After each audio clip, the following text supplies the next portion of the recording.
tumenye Bibiliya. Iki ni ikiganiro utegurirwa na Dr. Ferdinand Makigi ukakigezwaho na Trans World Radio. Soma kandi wige Bibiliya usobanukirwe ijambo ry'Imana.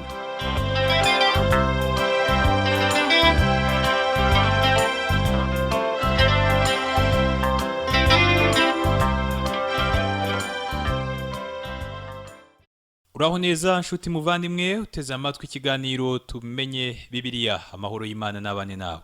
Kaze muri iki kiganiro ugezwaho nanjye Parfait Ntamvutsa. Mu kiganiro giheruka twarebeye hamwe ibijyanye no kugarukira Imana. Twabonye ko umukristo ashobora kugwa mu cyaha ariko ntagwa ngo arambarare ahubwo arabyuka. Twabonye kandi ko nubwo Imana ihana ngo kandi ari Imana igira ubuntu. Twabonye ko Imana iduhamagarira kuyigarukira igihe cyose twagiye kure yayo. Twabonye ko kwihana kuzuye bibonekera mu ijambo kwizera. Uyu munsi nashimye kongera kugusubiriramo ibijyanye no kugarukira Imana, hanyuma tuze kurebera hamwe ingingo ivuga ku gutanga. Ibyo byose ariko ni mu kanya nyuma y'akano karuhuko. Ukomeze gufashwa mu izina rya Yesu.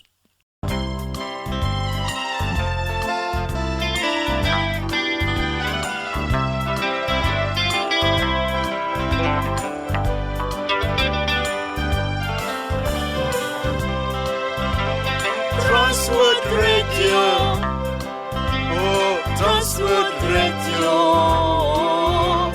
Transworld Radio, Transworld Radio, Sambirana, Sambirana, Sambirana, Sambirana, Sambirana, Sambirana, Sambirana, Sambirana. Urakoze kuguma hafi y'inyakiramajwi yawe wiyumvira ikiganiro tumenye Bibiliya. Amagambo fatizo y'ikiganiro cy'uyu munsi no gutanga icyacumi hamwe n'itorero. Umurongo fatizo tukaba tuwusanga muri Malaki ibice 3 ku murongo wa 8. Haravuga ngo mbese umuntu yakwima Imana ibyayo, ariko mwebwe mwarabinyimye, nyamara murabaza muti twakwimye iki? Mwanyimye imigabane ya kimwe mu 10 n'amaturo. Muri Malaki ibice 3 ku murongo wa 7 aravuga ngo uhereye mu bihe bya basogokuruza banyu muhora mutejuka, mukareka amategeko yanjye ntimuyitondere, nimungarukire nanjye ndabagarukira, niko Uwiteka Nyiringabo avuga. Nyamara murabaza muti tuzagaruka dute? Abisirayeli babwiraga Imana ngo uri kutubwira ko tugomba kukugarukira, ntitwamenye ko twakuvuyeho. Igihe cyose tujya mu rusengero gusenga, dutanga ibya 10 n'amaturo, byo turabikora ndetse tugakora ibirenze. None ni gute tuvuga ko twakuvuyeho? Bari baragiye kure cyane ku buryo batigeze bamenya ikibazo bafite. Hano navuga ko yari ishusho y'abantu benshi mu itorero ry'uyu munsi. Imihango n'imigenzo byasimbuye ukuri muri iyi minsi. Ibirori bikomeye byasimbujwe imbaraga. Uyu munsi usanga imbaraga z'Imana zarayoyotse mu bantu. Usanga abantu banyuzwe n'ibyo birirwamo kuko bumva ko ibintu byose bimeze neza. Ariko Imana yo ikavuga ngo nimugaruke mwamvuyeho. Ese iyo Imana ivuze kuyigarukira biba bishatse kuvuga iki? Bisobanuye kwihana. Kwihana ni ukugarukira Imana. Imana yabwiraga abantu bayo gusa ngo mwihane mungarukire. Urabona ko umuntu utizera adashobora kuvuga ngo mwami ngarutse mu rugo. Umuntu utizera ntiyigeze aba mu rugo ndetse nta n'urugo agira. Umwana w'ikirara yavuye mu rugo mbere yuko agaruka mu rugo. Yari umwana ibihe byose, ariko yavuye mu rugo ndetse bikaba byaramusabye kwihana agahindukiza ibitekerezo. Ngubwo ubusobanuro bwo kwihana. Mu isezerano rishya gusa niho tubona kwihana byuzuye. Kwihana mu Kigiriki ni metanoia, bikaba bisobanura guhindura ibitekerezo. Bisobanuye kuba uri kugenda mu cyerekezo kimwe hanyuma ukaza kumenya ko wayobye, ugahita ufata umwanzuro wo guhindukira ugafata ikindi cyerekezo. Igihe kimwe Magi n'umugore we bafashe urugendo, noneho bageraho bayoboza inzira igana aho bashakaga kujya. Hanyuma umuntu barangiye ababwira inzira itariyo. Barakomeje bisanga bageze ku musozi, niko kubwira umugore we ko baba bayobye. Ikintu bakoze ni ugusubira inyuma, bagasubira aho bahereye, hanyuma bagakomeza kuko ariho hari inzira nziza. Icyatumye bahindukira nuko babonye ko bayobye, hanyuma bagashaka kunyura inzira nzima. Ubwo ni nabwo busobanuro bwo kwihana. Hano rero Imana yari kubwira abantu bayo ibijyanye no kwihana. Ikintu gitangaje mu isezerano rishya, abizera Imana yabwiraga ngo bihane. Abitwa ko ari abana bayo nibibwira ngo bihane. Mu gitabo cy'ibyahishuwe Imana yahaye ubutumwa buri torero ryo mu matorero 7 yari yandikiwe. 5 muri yo Imana yababwiye kwihana, ariko ageze ku bahowe Imana bo mu itorero ry'Isimuruna si uko yavuze, kuko bapfaga bahowe Imana. Ntibyahisabye kubabwira ayo magambo. Ku itorero ry'i Filadelfiya ryari rikomeye ku ijambo ry'Imana, ntiyigeze ivuga ngo mwihane, ariko ku matorero yose asigaye harimo Laodikiya, ubutumwa bw'Imana ku matorero kwari ukwihana. Uyu munsi hari ikintu cyo kubwira abadakijwe ko bagomba kwihana. Nibyo. Ariko se niki bagomba kwihana? Ese bakeneye guhindura icyerekezo cyabo?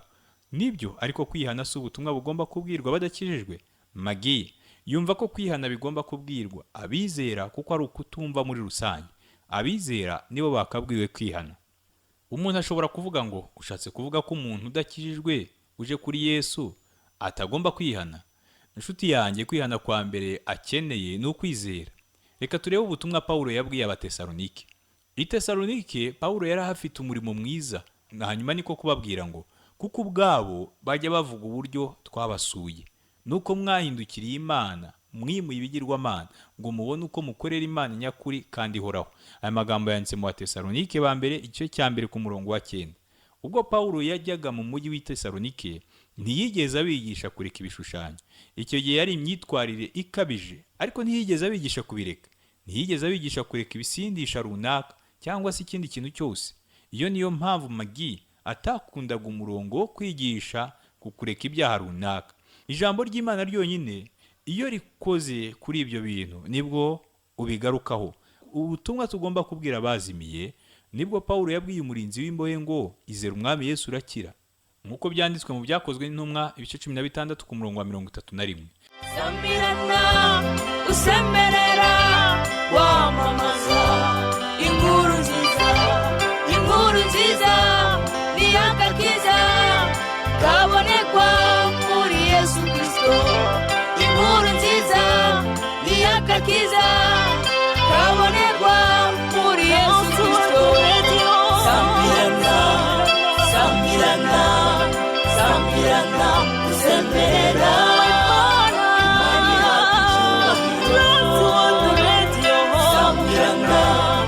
Sambirana, sambirana, usemerera Imana yacu icyubahiro.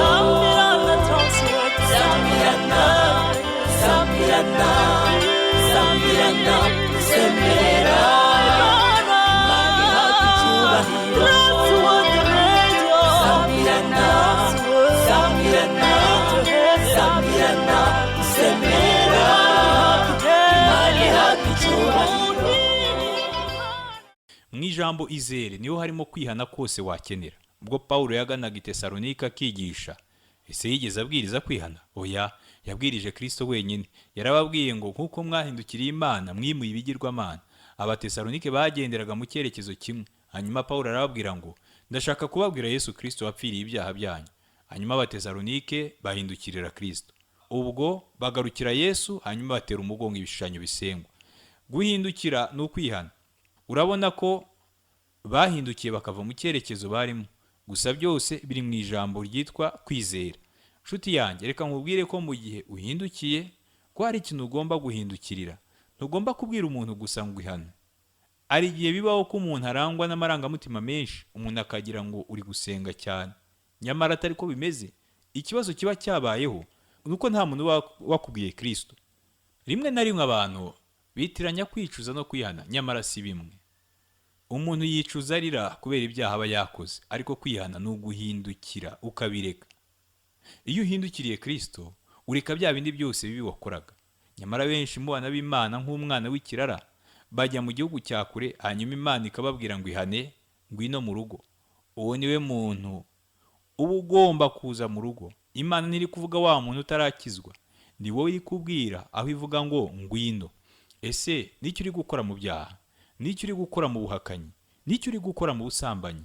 Imana iravuga ngo ngwino mu rugo, hindukira hanyuma uze mu rugo. Ubwo nibwo butumwa bugenewe abizera. Kuri abo muri Isirayeli bari abana bayo, yarababwiye ngo mungarukire nanjye nzabagarukira. Umwana w'ikirara ntiyigeze abona igihano ubwo yageraga mu rugo, ahubwo mu gihugu cya kure niho yaboneye igihano. Niba utekereza ko umwana w'ikirara yaranezerewe, uribeshya. Umukristo waguye mu cyaha azatanga ubuhamya avuga ko umunezero yari yiteze atari we yabonye. Benshi muri twebwe twatanga ubwo buhamya. Ikintu cyiza kandi cy'ingenzi ni ukuva mu ngurube ukagaruka mu rugo. Ingurube zonyine nizo zikunda aho ziba. Umwana w'ikirara yafashe umwanzuro wo kuvamo, asanga se iwabo kandi yakiriwe neza kuko yari agiye mu rugo. Mu gihe cya Malaki, abantu bahakanaga ko bakeneye kwihana no kugarukira Imana, bitwaraga nk'aho nta hantu kure bigeze bagera. Baravuze ngo urusengero ruruzuye, dukora imigenzi imwe n'imwe, kwihana uvuga ni ukuhe kandi ni ukwiki? Kukugarukira uvuga ni ukwiki? Dusanzwe turi imbere yawe kuko nta hantu twigeze tujya. Ariko Imana irababwira ngo mwagiye kure yanjye, mushobora gukora imihango yose ishoboka ariko imitima yanyu iri kure yanjye. Icyo ni ikibazo kiri mu matorero menshi uyu munsi. Abantu benshi bajya mu migenzo runaka bakumva bihagije. Uyu munsi usanga hari imvugo zimenyerewe nka Yesu ashimwe na haleluya, nyamara ugasanga ubivuga n'uwikiriza bose imitima yabo iri kure y'Imana. Imana rero iri kudusaba kwihana, ariko birasa nkaho ari cyo kintu gikomeye mu buzima, cyane cyane ku bakristo. Sinzi impamvu ntekereza ko byatworohera kurusha undi muntu wese mu isi. Igihe kimwe Magi yumvise umwe mu bayobozi b'itorero wabwiye bagenzi be ko bagomba kwihana. Ikibazo cyari gihari nuko bagenzi be hari bitagenda babonaga mu itorero, ndetse bakayibona no ku mushumba wabo. Icyakurikiyeho nuko babandi banze icyifuzo cya pasiteri ahubwo bakamubwira nabi. Uko niko byamugendekeye, kugutinyuka kubwira abantu ngo abanyetorero ngo nibihana. Abisirayeli baravugaga ngo tuzagarukira nde? Ni gute twakwihana? Turi abantu beza cyane, ntidukeneye kwihana. Abari hanze nibo bakeneye kwihana. Hari abantu benshi mu itorero uyu munsi bumva ko badakeneye kwihana, ahubwo bikaba bireba abandi bantu bo hanze. Nshuti yanjye, reka nkubwire ko tubikeneye. Uyu munsi dukeneye kugarukira Imana. Iyo abantu bitwara gutya, reka nkubwire ko hari ikintu Imana ikora kandi kibabaje. Rimwe na rimwe iyo uvuze ibintu bisa gutyo, abantu bashaka kugucecekesha kuko ubuvuga ibitabanejeje. Sintekereza ko Malaki ari igitabo cyiza gishimisha benshi, ariko kuri njye ni cyiza kuko Malaki avugana nanjye nawe kimwe nuko avugana n'undi wese, kandi dukeneye abantu batubwira muri ubu buryo. Dukeneye cyane abatubwira amakosa yacu. Umukozi w'Imana Magi, ubwo yararwaye kanseri, muganga we ntiyakundaga kumuhumuriza cyangwa se ngo amukomeze. Magi yaramukundaga kuko yamubwiraga uko ikibazo kimeze adaciye ku ruhande. Iyo urwaye kanseri uba ukeneye umuntu ukubwiza ukuri ku ndwara yawe. No mu bibazo by'umwuka tuba dukeneye umuntu utubwiza ukuri kuko biba biganisha ku bugingo buhoraho. Tuba dukeneye ukuri mu buzima bw'umwuka, kabone n'ubwo ibyo atubwira byaba bibabaje. Imana ntijya igira ikibazo cyo kukubwira ukuri. Tugeze ku kintu rero cya 7 cyaranze aba bantu. Inshuro 8 zose aba bantu baje ku Mana bafite ibisubizo bidahwitse. Inshuro 8 zose bangaga iby'Imana yabaregaga nk'umwana muto uvuga ko bamubeshyira. Inshuro 8 zose babyisubujije. Inshuro 8 zose banze gusubiza, bibwira ko ari bo basenga cyane. Sambirana usemerera wamamaza inkuru nziza, inkuru nziza ni agakiza kabonekwa muri Yesu Kristo. Inkuru nziza ni agakiza kabonekwa muri Yesu Kristo. Sambirana, sambirana, sambirana usemerera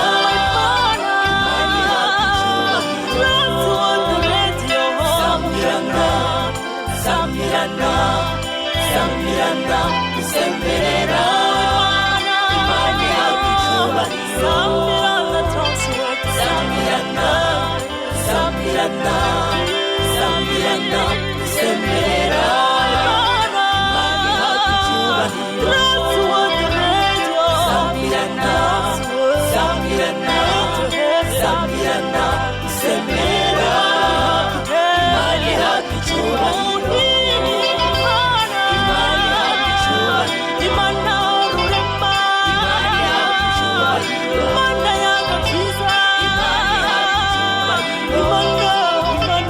Imana yakicyubahiro.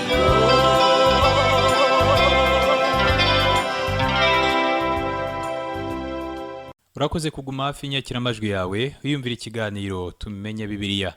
Muri Malaki ibice 3 ku murongo wa 8 haravuga ngo mbese umuntu yakwima Imana ibyayo, ariko mwege mwarabinyimye. Nyamara murabaza muti twakwimye iki? Mwanyimye imigabane ya 1/10 n'amaturo. Aho gusenga usaba ubufasha no kurindwa kw'Imana mu matorero menshi, usanga ikintu kivugwa ari iki: mureke kwiba, mureke kwiba Imana. Iteraniro ntiritinyuka kuvuga ngo si twebwe uri kuvuga, twitanga neza cyane. Ese nshuti yanjye, wigeze wumva iki kintu ngo mbese umuntu yakwima Imana ibyayo? Ariko mwebwe mwarabinyimye, nyamara murabaza muti twakwimye iki? Imana ikabasubiza ngo mwanyimye imigabane ya 1/10 n'amaturo. Niwe utekereza ko Imana ari nk'umuntu washakaga kugira icyo akura muri aba bantu? Reka nkubwire ko wibeshye. Ikintu Imana yakoraga kwari ukubaha umugisha, hanyuma ikavuga ngo ngiye kubarekera 9/10, hanyuma mungarurire 1/10. Aho tugeze hano ari ibintu by'ingenzi dukeneye gukosora mu myumvire yacu. Mu gutangira Abisirayeli ntibatangaga 1/10 gusa, nk'uko wanabisoma neza mu byanditswe. Reka turebe mu gitabo Dr. Fenenberg, aho yanditse ku gitabo cya Malaki, aho dusangamo yarakoze urutonde rw'amaturo Abisirayeli batangaga. Mu gutegeka kwa 2:18 ku murongo wa 4 aravuga ngo kandi uzajya umuha umuganura w'amasaka yawe n'uwa vino yawe n'uw'amavuta y'elayo yawe n'ubwoya bw'intama zawe. Hari ubwoko bwinshi bw'amaturo. Mu gitabo cy'iby'Abalewi igice cya 27 ku murongo wa 30 kugera kwa 33 haravuga ngo mu bimeze mu butaka byose, naho yaba imyaka cyangwa imbuto z'ibiti, 1/10 ni icy'Uwiteka, ni icyera cy'Uwiteka. Umuntu nashaka kwicungurira icyo muri 1/10 akwiriye gutanga, akigerekeho igice cyacyo cya 5. 1/10 cyo mu mashyo yose cyangwa imikumbi yose muzinyuza munsi y'inkoni bazibarisha zose, 1/10 igiba iyera y'Uwiteka. Umuntu ntakayitegereze ko ari nziza cyangwa ko ari mbi, ntakayigurana indi. Nayigurana iyo ni ingurane yayo zombi, nayigurana iyo ni ingurane yayo zombi zizabizera, kandi ntagacungurwe. Kandi bwira Abalewi uti nimukoresha Abisirayeli 1/10 mbahaye kubakoresha ngo kibe gakondo yanyu, mujye mugikuraho ituro, muture Uwiteka muryerereza, ribe 1/10 cy'icyo gice cya 10. Iryo turo ryererejwe mutura rizabarwaho nk'aho ari imyaka y'impeke yo ku mbuga muhuriraho, cyangwa ibyuzuye umuvure mwengera mu vino. Uko aba ariko mujya mutura Uwiteka ituro ryererejwe, murikuye kuri 1/10 cya byose. Icyo mukoresha Abisirayeli, mujye muha Aroni mutambyi ituro ryererejwe, murikuyeho Uwiteka.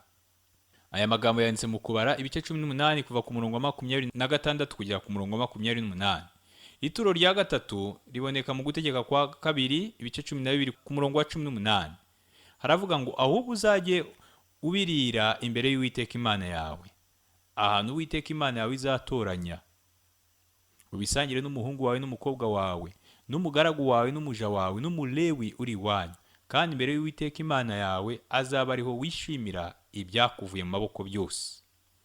Ituro rya 4 turisanga mu gutegeka kwa 2 ibice 14 kuva ku murongo wa 28 kugera kwa 29.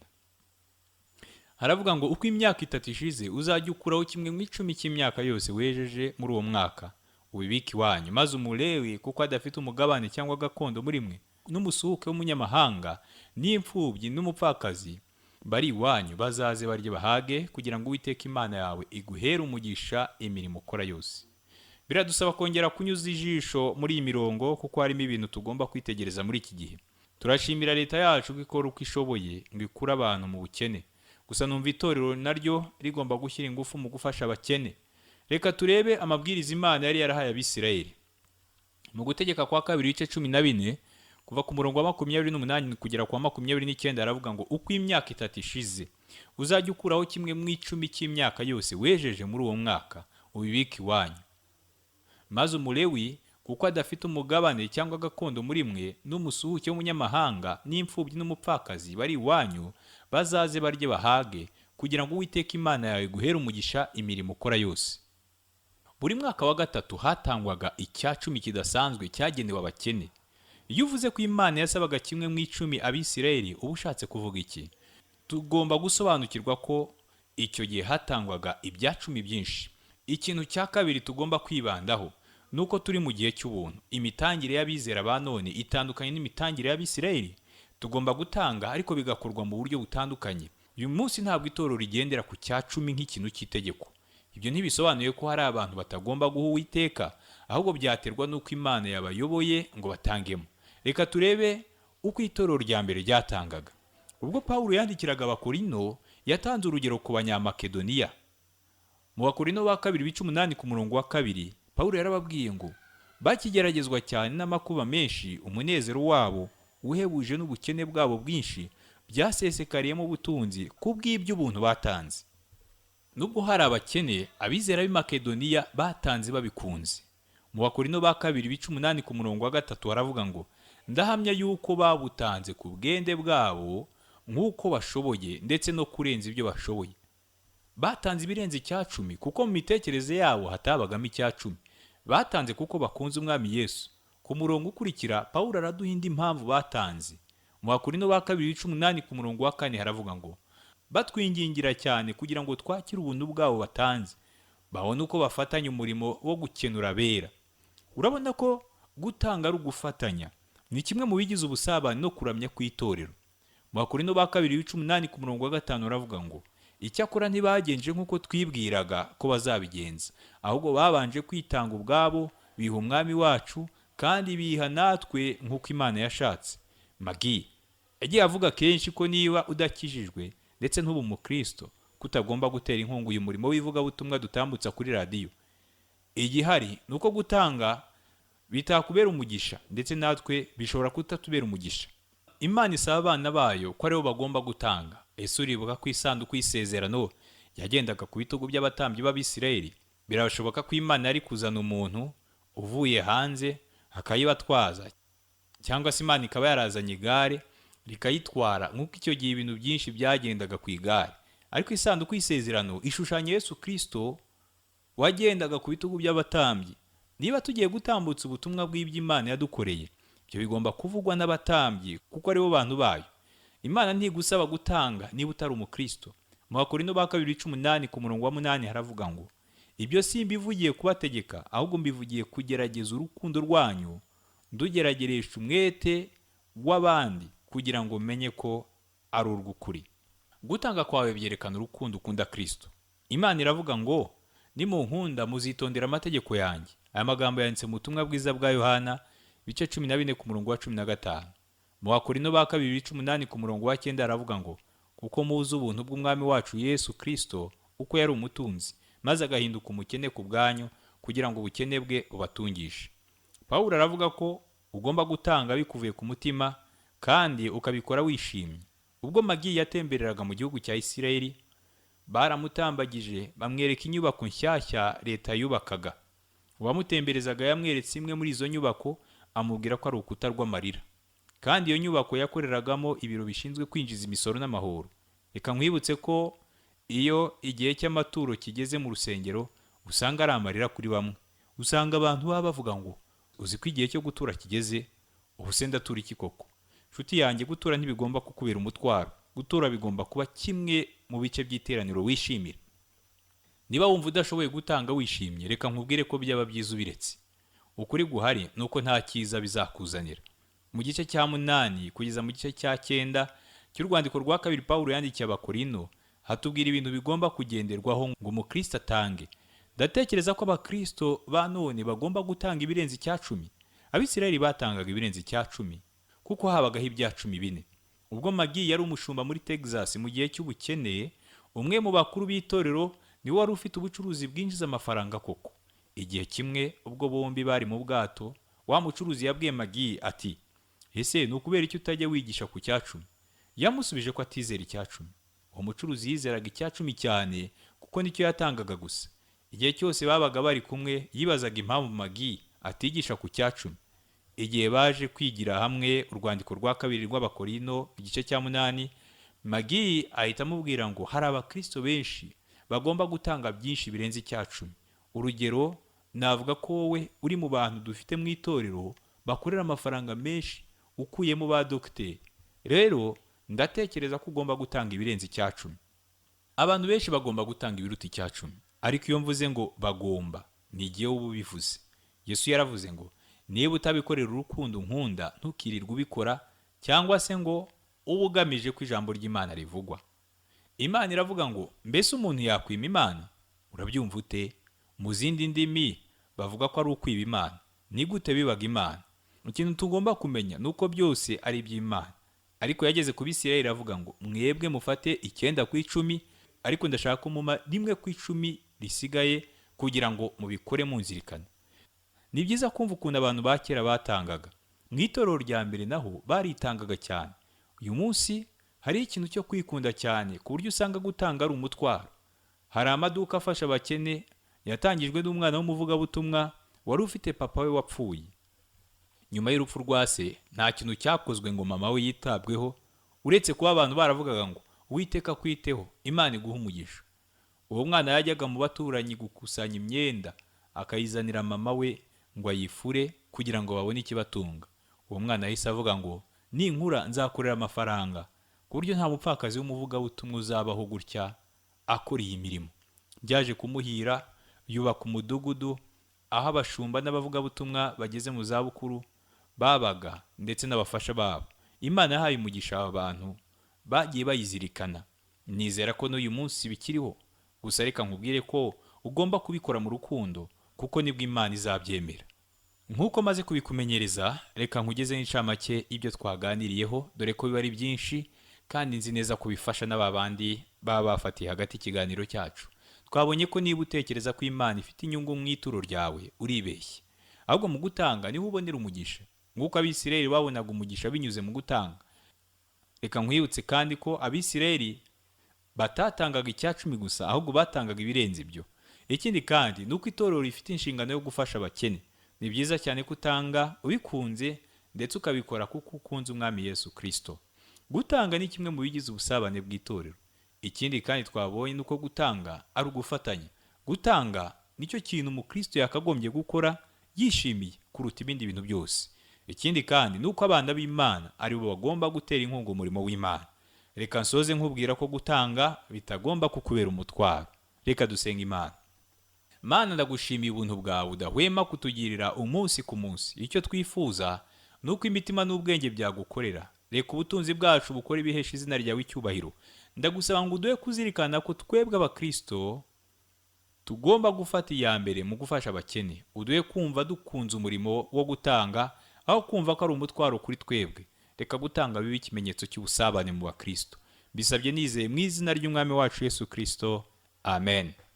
Ndagushimiye inshuti wabanye nanjye mu kiganiro cy'uyu munsi. Ubutaha ningaruka tuzarebera hamwe uburyo tugomba gukora imirimo yose mu gihe dutunganiye Imana.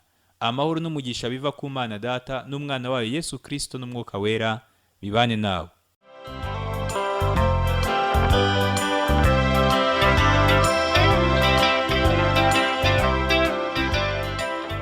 Icyo cyari ikiganiro tumenye Bibiliya.